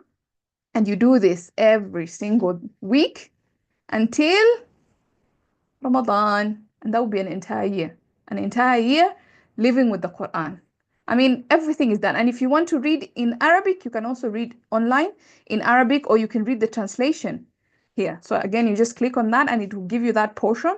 And then you can say, okay, this is what it means. This is the Arabic. This is the English translation of it. If I want to read the tafsir of it, I can go to tafsirs and see, there's Ibn Kathir in English. Or if I change my language, say I want whatever language you want here. Russian. Okay, I didn't know we had that, but we have that apparently. Or you want to read Urdu, we have some tafsirs in Urdu, and so on and so forth. If you want to read Arabic, you can read some Tafsir Jalalain or Tanweer Tafsir, whatever. You can see, you can actually access some Tafsir as well. So that's basically, in summary, what Quran in a year is. And I think I'm done with that section. Oh no, we're going here. Okay, let's see what the chat here, what you guys are saying. Thank you for sharing. We actually are studying small step. Absolute, subhanallah. That's, yeah, step by step. Every day is a journey. Like, that's how you get where you need to get. You just walk one step at a time. What's the name? Oh, okay, that doesn't concern me. All right. Great. Is it in line when study deeper look Baina TV then to Quran Reflect for reflection? Yes, you can absolutely do that. You can definitely do that. You can watch Deeper Look series and then you post your reflections online on Quran Reflect. We don't have a problem with that. And the idea of Quran Reflect is so that you can actually actively engage with the Quran. Sit with the Quran and just think. Because most of us don't think these days. We let the AI think for us. Any minute we want to think, and the minute we are asked to think, we panic and we're like, oh, I'm going to ask Google. I'm going to ask ChatGPT. I'm going to ask, why are you asking other? Why don't you just think? I mean, and we have this phenomena where people are using AI to reflect on the Quran. I'm all for, AI becoming Muslim. That's good. Let's convert AI to Islam. Fine. But Allah did not send this Quran to the AI. Did Allah send the Quran to AI? Allah sent it to me and you. So why are we allowing AI to benefit from the Quran and we are not benefiting from it? Allah wants us to engage with the Quran, not AI to engage with the Quran, okay? So sit with the Quran. Post it if you want. You can keep it private, by the way. Even in Quran Reflect, you can keep it private. You don't have to share it publicly. Our aim is not so that people can share reflections publicly. That would be good because you can motivate others to do it. But you can also just keep it private, like your own personal journal with the Quran, like your own personal thoughts with the Quran. So that's also something you can do. And the important thing about Quran Reflect is that we have people that moderate your posts. So, for example, you're not sure about a certain reflection. Maybe you don't want to say something wrong about the Quran. You're unsure. You're like, I'm just going to post it. But because I know there are people who are more knowledgeable than me, they will take a look and they would decide, okay, maybe this one we can advise you to do this. Maybe you didn't say this is not the correct way of thinking. Maybe you can think it like this, or maybe this is now you're entering into the world of tafsir. We are not asking you to come up with meanings of the Quran. That's for the mufassirun to do. That's for the scholars to do. You and me, we're just reflecting. We're just thinking, and we're going to see an example right now of how do we do tadabbur. How do we reflect on the Quran? All right. So we talked about Surah Al-Alaq, or rather, a beautiful sister here, she read to us Surah Al-Alaq with translation. And now I want us to look at the surah in light of these 5 lenses. And these are not the only lenses we have. There are way more lessons that you can use to do tadabbur. But these are the lenses that we came up with at Quran Reflect, just to help you come to the surah. So for example, Surah Al-Alaq. It starts with اقرأ باسم ربك باسم ربي باسم رب باسم ربك الذي خلق. سبحان الله. الله المستعان. اقرأ باسم ربك الذي خلق. Read or recite in the name of your Lord who created. Now, the first question you ask is like, who's being told to read? Iqra is a command. Command to who? To the Prophet ﷺ. So the first lens that we have here is the lens of Quranic worlds. What is the lens of Quranic worlds? This is the lens in which the Quran, the Quran talks about different things. The Quran talks about, for example, oceans. That is the world of oceans. The Quran talks about heavens. That is the world of heavens. Allah talks about the ant in the Quran. So that is another world, the world of ants. Allah talks about different animals. Allah talks about trees. Allah talks about the jinn kind. Allah talks about the angels. All these are different worlds. Allah talks about history. Allah talks about the future. All these are different worlds in which the Quran talks about. So the lens of Quranic worlds is a lens that takes you to a different world. Like right now, Allah is telling us, اقرأ باسم ربك الذي خلق. Read in the name of your Lord who created. So Allah is transporting us back in history. He's transporting us to the time of the Prophet ﷺ, where the Prophet ﷺ was stuck in a cave, in a tiny, tiny cave, just meditating, thinking. And then Jibreel alayhi salam came to him, and he shook him, and he grabbed him and shook him and hugged him so tightly that the Prophet ﷺ said he lost all energy. And then Jibreel let go of him and said, Iqra, read. And the Prophet ﷺ said, Ma ana biqari'. I don't know how to read. I'm not a reader. I don't know how to read.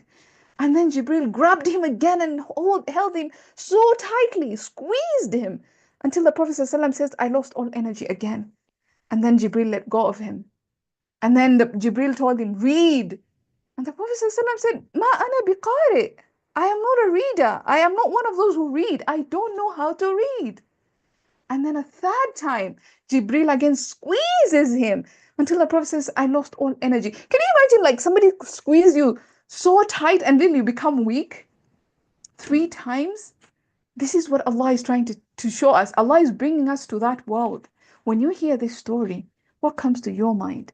This is the tadabbur of Quranic lens, of Quranic worlds. Allah is transporting you to the time the Prophet ﷺ was squeezed so hard that he became weak 3 times and he was asked to read. And then Jibril tells him what?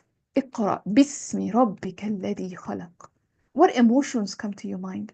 If you really love the Prophet ﷺ and you hear that the Prophet ﷺ was squeezed to the point that he became weak, how does that make you feel? Allah is transporting you to this world. Imagine yourself sitting there, just watching the Prophet ﷺ being squeezed. Hani, how does that make you feel?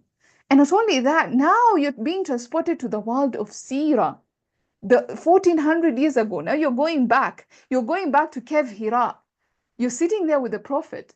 Imagine yourself, for those of you who have managed to visit, you have climbed that mountain and it was bigger than it is right now, because people keep on taking rocks and keep on climbing and rocks keep falling, and so now it has become smaller.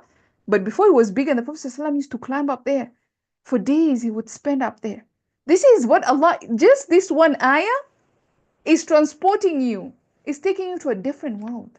Do you see how the lens of the Quran, of Quranic world does? And again, you could just be reading about the Nahl, the bee, for example. Allah talks about the bee in the Quran. And then you go and research about the bee and you learn these fascinating things about the bee and you're like, whoa, subhanallah, Allah takes you through an entire world that you didn't even know about, you didn't know existed. And this is what Allah does. He takes you through different worlds. He talks about the heavens, and then you go learn about the different stars, and you realize that all what you can see above you is just the first heaven. You haven't even gone to the second heaven, and the third heaven, and the fourth, and the fifth, and sixth, and the arsh of Allah, subhanallah. Different worlds Allah transports you. So this is the lens of the Quranic world. Okay? And then we have the second, the lens of connection. When you look at Surah Al-Alaq, it has mainly two parts. So the first part that talks about, the experience of the Prophet, and the Prophet is being told to read, and he talks about knowledge. خلق الإنسان من علق اقرأ وربك الأكرم الذي علم بالقلم. Okay, it talks about Allah is the one who taught human beings how to read, how to, use a pen. علم الإنسان ما لم يعلم. He taught the human being what he did not know. So he talks about knowledge. And then the second part, it sounds like a disconnect. And then Allah just talks about كلا إن الإنسان لا يطغى. Certainly, human beings are transgressing. Human beings are going outside their bounds. This is where you ask yourself, okay, what has knowledge got to do with human beings transgressing bounds? What is the connection here? So you start asking yourself, what is the connection between this part and that part? What is the connection between this ayah and that ayah? What is the connection between this surah and the next surah? What is the connection between this surah and the previous surah? What is happening?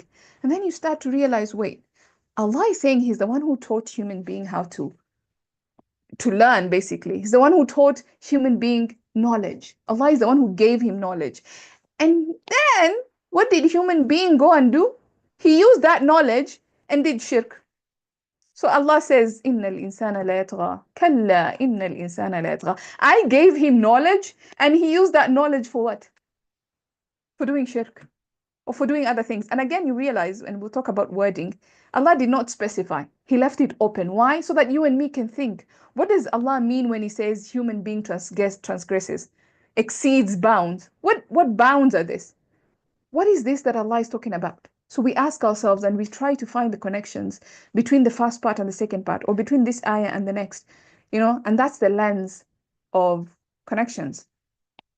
Hafni says, by the lens of Quranic world, Allah is transporting you, crossing the places and times. Subhanallah, exactly. That is the lens of Quranic world. You go to the future, you come back to the past, you come to the present, you enter inside the soil and you look at the life of ants, and you go to the trees and you see how bees, they live.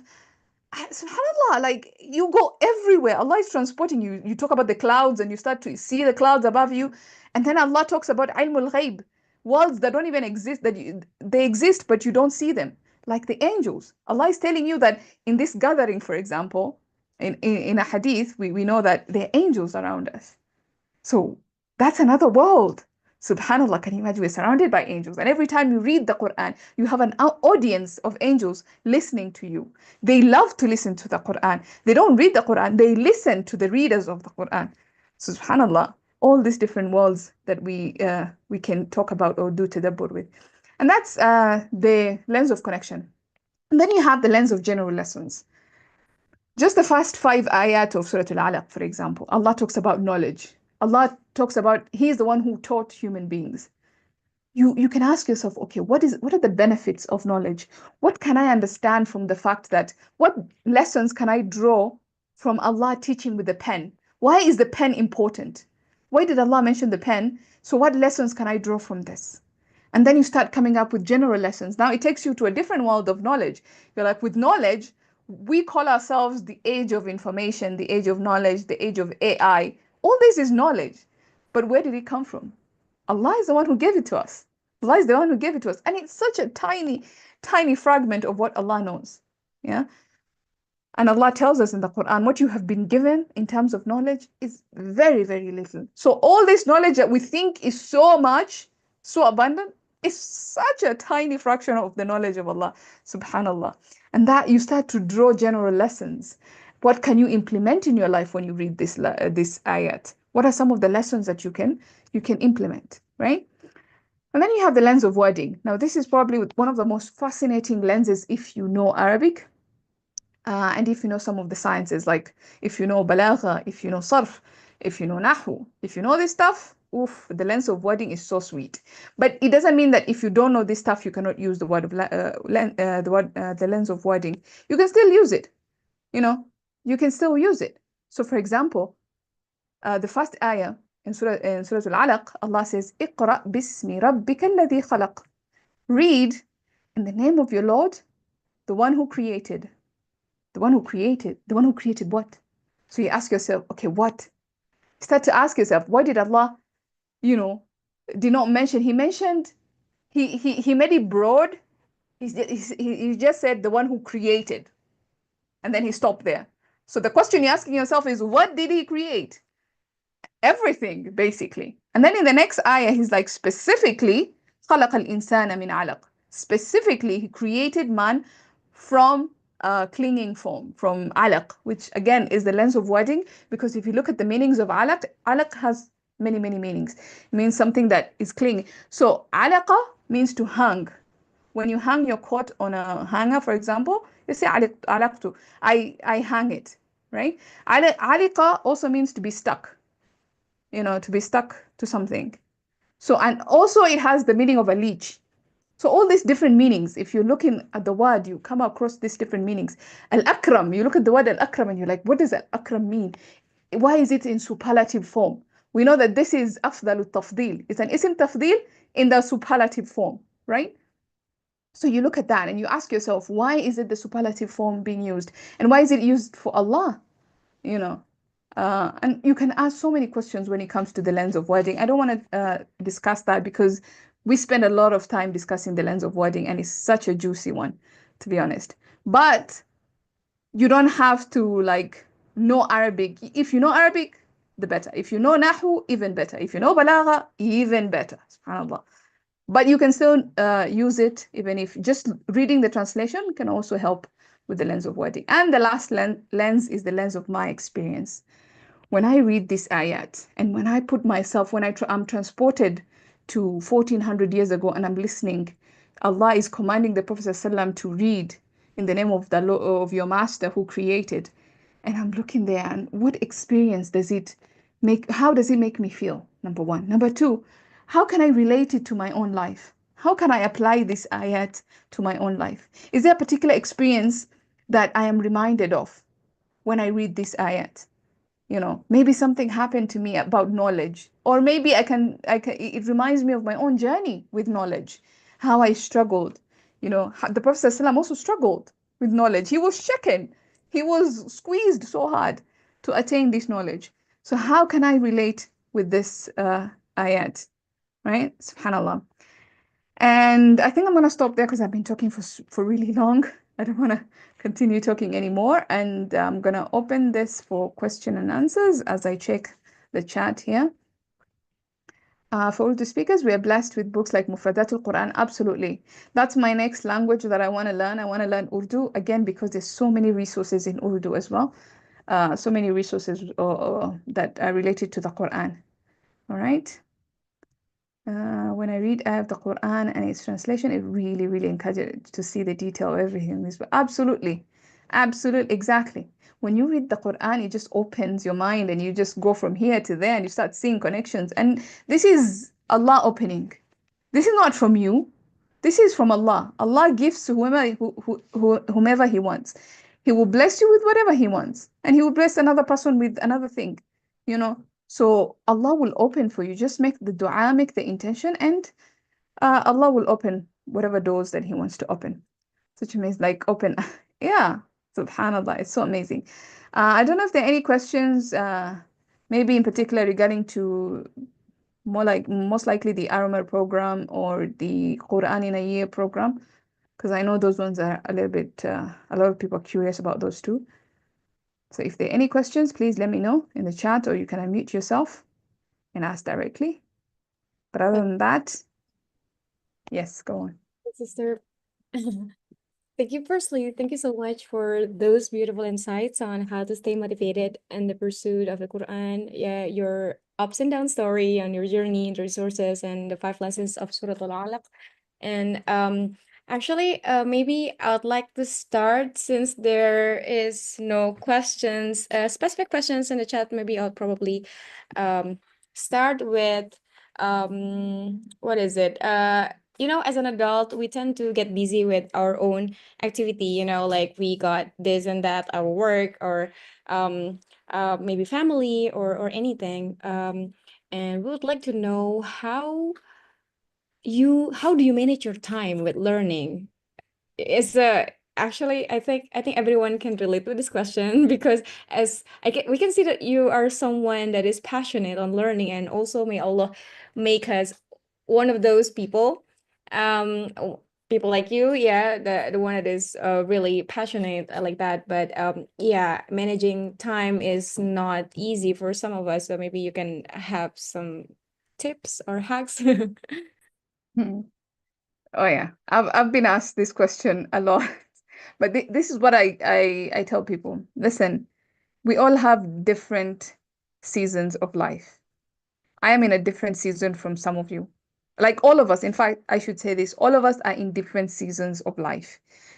When you look at my life and you say, oh, she has a lot of time and she's doing all these different things, that's because I'm in a different season of my life. And probably you're busy, you have a lot of things going on in your life. That's because you're in a different season of your life. Now, number one, I'm not married, so I don't have kids. I don't have a husband. I live with my parents, so I don't have to take care of bills. I also have help around the house, so I don't have to really do chores. I don't have to do. That's my season.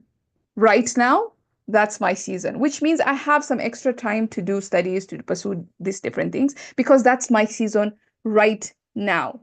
Some of you are married. Some of you are married with kids. That means you have less time. That means you're a different season of your life. That means whatever you can spare is way less. And maybe in future I will get married too, and I would be in that same season that you're in, and I will not be able to do the things that I'm doing right now. Or maybe you will not be, you will enter into a different season where you will have more time. The idea is whatever little time you have, spend it for benefit. Don't waste it. Don't be like, okay, I'm so busy during the day now, whatever extra time I have. I'm not saying you shouldn't rest. I'm not saying you shouldn't. I mean, I play some games on my phone a lot because that's kind of how I unwind. Some people, they like to, I don't know, just sit and watch series and movies and stuff like that. I'm not saying don't have entertainment, but don't fill your life with just one extreme or the other extreme. And again, don't push yourself so much. Don't work yourself. I might say a few things, but you might not agree with me because we live in a society where you have to work 8 to 5. I don't believe in this model. I think this is a destructive model. It is not a model that is sustainable. It is a model that will work people to death. People are stressed right now because they're working 8 to 5. If you look at the scholars from before, their model, they will tell you work for 2 hours a day. The rest of the time, spend it in learning and reading and studying. So just because we live in a very materialistic world, we want this and we want to go for a trip there and we want to have the best house and we want to have this car and we want to take our kids to the best school and it's just the best this, the best that. We force ourselves to work so hard. The father works 8 to 5, sometimes even more. The mother works 8 to 5, sometimes even more. And then she has to take care of the kids. And then she has to cook. And then she has to clean the house. And are you a human being? Wala hamar? Are you a donkey or a human being? Like, what are you doing to yourself? This is not sustainable. And that affects marriages. And then it affects the kids because now the kids, they see the father and the mother, they're fighting. And now it's a whole, the society breaks down. Why? Because we're working too much. And for what reason?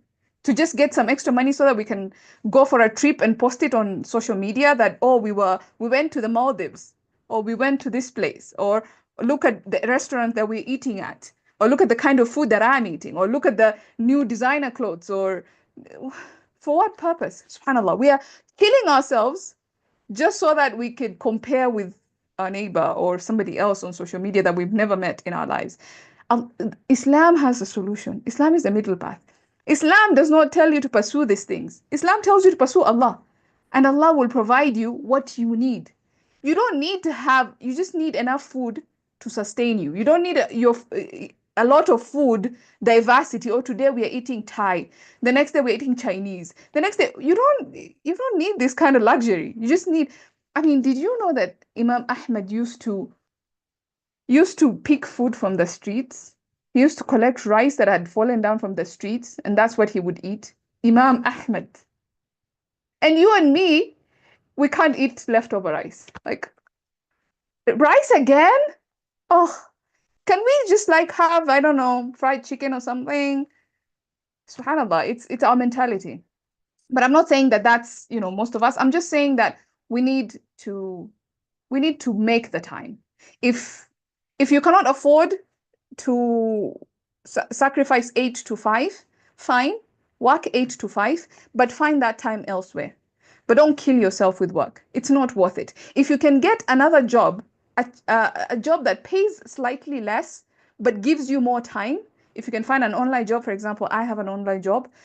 I don't have to work a lot. I work maybe 3-4 hours a day, maybe less, and depending on the workload. Like my time is very manageable because I found an online job that I love, that I enjoy, that doesn't demand a lot of my time, and therefore I can put more time in other things. It doesn't pay a lot, and I'm comfortable with that. See, that's the thing. The problem is we want a very high pay, and therefore we have to slave ourselves. We have to kill ourselves just working. Just find a job that is enough for you. Be content with, a certain level, and then just you will find time. You'll make time. But again, remember, we're all in different seasons. Sometimes we're busy, sometimes we're not. I don't know if I gave you advice there or I made any sense, but subhanAllah, it's such a big topic that probably we can make some time and discuss it later. But Yes, yeah. that's true. Thank you so much. That's beautiful. All right. So now would like to open the floor for some questions again from everyone around the world. You can drop them in the chat or raise your hand to open the mic. Or it's not always question. Maybe, yeah, Sister Ilham, if they would like to share their thoughts and their response, that could be okay too. Or if there, Yes. yes, or if there isn't any question, oh, well, yeah, for the time, would probably have not 15, I think around another next 10 minutes for the question for the Q&A part. After that, we go on with the closing. Oh, we got a question from Archie. Probably you'd like to share some tips for not being lazy, which is very human being. Go ahead, sister. Absolutely. Maybe just to mention one point regarding the previous question that you asked, just to give you a practical example, I left my business, which was giving me a lot of income, which could probably like sustain me. It was good. Life was good. And I left that so that I could pursue knowledge. So again, you have to make some sacrifices. I mean, I left that so that I could have a different kind of job that pays me just what I need, enough of what I need. And I don't need all this luxury and whatever. So look at your life, assess where you can make sacrifices and make the sacrifices. And Allah, trust me, Allah will not, like, if you do that for Allah, Allah has you. Allah will take care of you. Don't worry about that. All right. Okay, so let's look at this question that Arshi posts here. Some tips for not being lazy. We are all human. And I tell this to people and people don't believe me, but I swear I am a lazy person. Like you won't understand. Like I am lazy. But it's because I am lazy that it motivates me. How is that even possible? See, I like easy way out. I like shortcuts. I like tricks and tips, and I don't like to do the hard work. So I always work smart. I don't work hard. I don't like to do hard work. So if there's a trick or if there's a shortcut or doing something, I am on it. And because I know I am so lazy that I don't want to put in the energy to do the long thing. So I will try and find the easier way out. So that's kind of like how I do things. But coming to like real tips, number one, again, it goes back to dua, guys. Anytime you think about doing something, dua. That should be like the first thing. When you think about how do I get to this, I'm going to ask Allah. That should be your first response. That should be your weapon. Like, I want to start a business. I'm going to ask Allah. I want to pursue this. I'm going to ask Allah. Ask Allah. You know, how to overcome laziness. Yeah, Allah, there's a dua for that actually. The dua to ask Allah for prevention against laziness and su'ul kibr and ham and I'm forget, I don't know the exact dua. If somebody, I think it's one of the duas of the morning and the evening, if I'm not wrong. اللهم إني أعوذ بك من الكسل وسوء الكبر و yeah, it's a hadith, it's a prophetic hadith. Somebody can find it and maybe post it in the chat. So there is a dua for that, right? Yeah. So number one way you start from the dua. But I don't guarantee that it's going to work 100% and you would wake up one day and you'd be like, I am no longer lazy. No, you're human. Again, what we go back to the point that I told you, be graceful to yourself, be kind to yourself. There's one day you're going to be lazy and you won't do anything. So let me tell you, myself, I could have a day where I am so productive from morning to the time I go to bed. Like I haven't wasted a single time. I have those days, but I guarantee you the next day I'm going to be sleeping the whole day. That's just my personality. That's just who I am. And if I felt bad about myself every single time this happened, I wouldn't be here. It's because I got back up. I told myself, okay, we had a break. Yesterday you did not do anything. That means today you have to do something. So you get back up on that. So every time, allow yourself to be lazy. Like allow yourself some break, some time. It's fine. But get back up. Go back and do it. So that's very important. If you take so much time off, make sure you re-energize and you go back to the grind and keep on doing it. Keep on doing it. Just keep coming back to it. And of course, being lazy, procrastination, these are the tips, these are the tricks of shaitan. Shaitan wants you to be lazy. Shaitan wants you to relax and do nothing. So listen to that inner voice. Like you're tired, maybe you should sleep. You can pray when you wake up. If you hear voices like that in your head, know that that is shaitan. Wake up and go do. So again, just identifying the voice of shaitan is also another tip that you can just tune yourself. Make sure you identify which one is your voice, your internal voice, and which one is the voice of shaitan.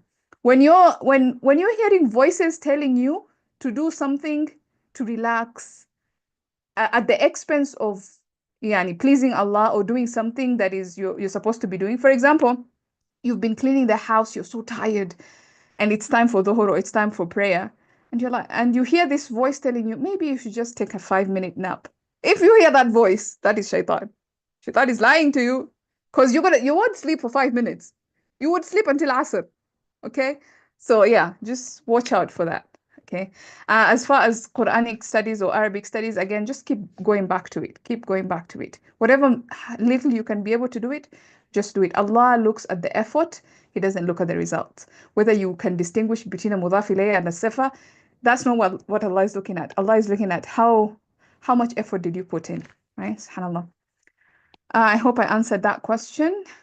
We have Shabana here, says, how can I start speaking Arabic? You wanted to say something? Go on. Yeah, that's beautiful.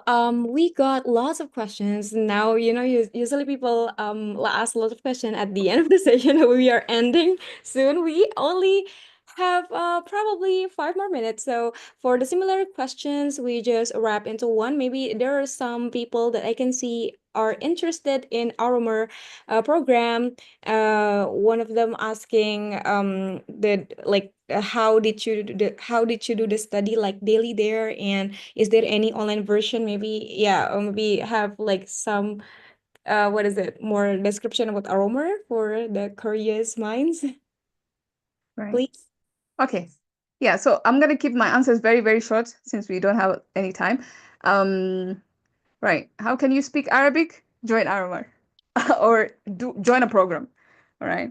Speaking of Aromar, or practice. Practice. Any language you want to learn takes a lot of practice. You have to speak the language. Otherwise, you lose the language. It's just that simple. Are there Aromar dropouts? I don't know. Honestly, I don't I don't know. I just joined last year for the summer program, and as far as online programs are concerned, yes, they're there. There's online program. I'm doing online programs right now. It's not the best. It's not the same thing because they really move very fast and you cannot participate. I wouldn't advise that for like beginner levels. Maybe for advanced levels because it's easy to catch up because you can understand the language because they teach only in Arabic. There's no English. It's strictly in Arabic. All the teachers they speak in Arabic, right? So for beginner levels, it might be very difficult to do online. But for advanced levels, you can try it. It's not the exact same experience. You will have to put in more effort if you're doing it online. But yeah, they have an online program as well that I am currently attending as well. Right. Is there another question? Okay, so that's all about the Aromar program. And for those of you that are interested, maybe you guys can have a look on the website for a better, clear, and complete description. Yeah, for that. And maybe I'd like to know some thoughts from the male representative since we just received all the question from females. So maybe to balance that, I'd like to ask, or maybe Brother Yusuf or Brother Yunus, do you have any questions or talks, maybe or thoughts from male representatives? If you'd like to open the mic, go ahead.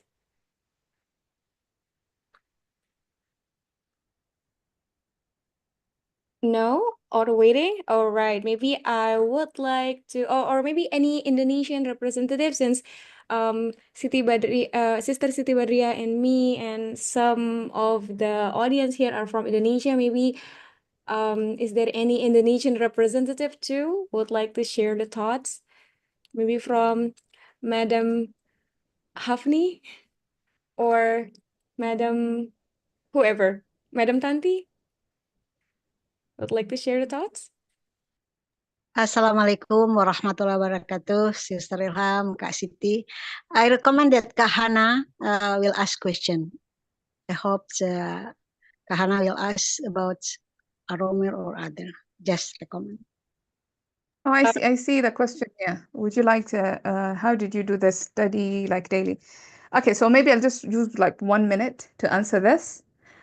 So the classes begin at 9. It ends at around 3-ish, 3:30. And then you have the rest of the day to yourself. However, there's a lot of homework. There's a lot of homework, and they give you every day. And yeah, so it's very, very intensive. Just like you have the Baina Dream intensive, this one is also an intensive in a sense. So you could be studying up to like 6 p.m. doing homework. So yeah, that's pretty much the program. And then for like level 3 and above, you have to take a promise that you will only speak in Arabic, even if you don't like, they don't care how broken it is. They don't care how wrong you are. I right now, I'm in level 5 and I'm still making a lot of mistakes, and I really don't care.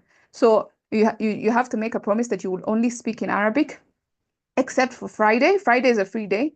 So at least 4 days a week, you're speaking only in Arabic and you're completely immersed.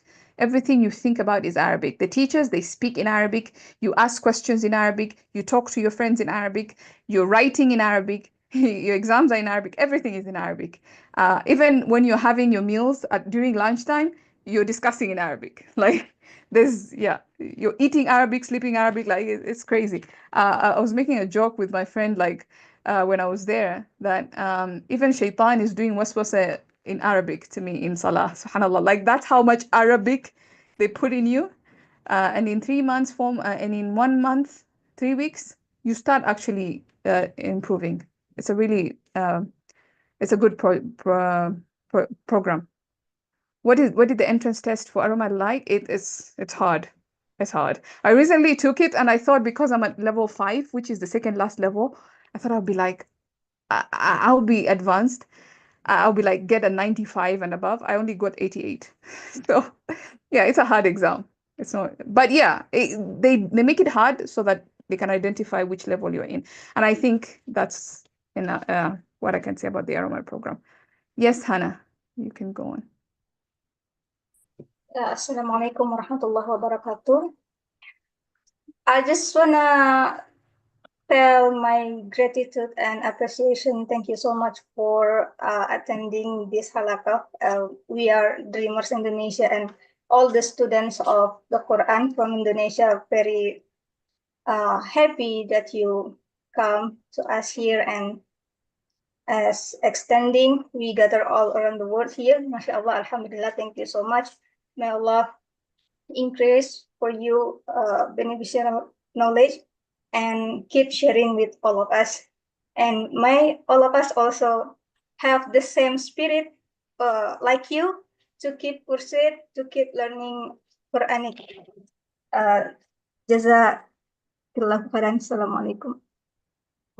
Assalamu alaikum wa barakatuh. Assalamualaikum warahmatullahi wabarakatuh. Sister Ilham, can I say a little bit about my journey? Because you inspired me to speak about my journey too. Can I do that? SubhanAllah, maybe just 1 minute. Yeah.